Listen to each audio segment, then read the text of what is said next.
काला कमरा। रात के 12 बजे का वक्त था। अली अपनी किताबों के साथ अकेला अपने कमरे में बैठा था। ये कमरा घर के पुराने हिस्से में था जहां कोई ज्यादा आना पसंद नहीं करता था। कमरे की दीवारें खस्ता और खिड़कियां शिकस्ता थीं और एक अजीब सी सीलन की बो हर वक्त महसूस होती थी।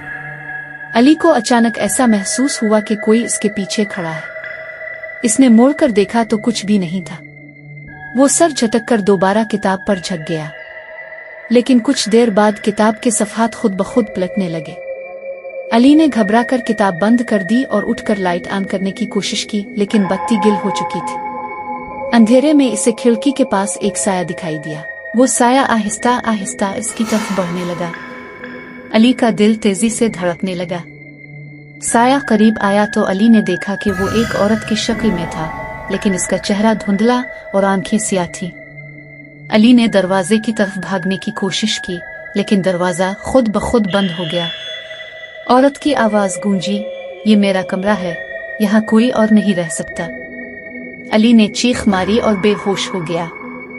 सुबह जब घर के अफराद ने इसे कमरे में पाया तो वो सदमे की हालत में था और सिर्फ एक ही बात दोहरा रहा था, काला कमरा मत खोलो, वो वहां है। इसके बाद वो कमरा हमेशा के लिए बंद कर दिया गया, लेकिन कभी कभार रात को इस कमरे से हल्की सी हंसी और कदमों की आवाज सुनाई देती है।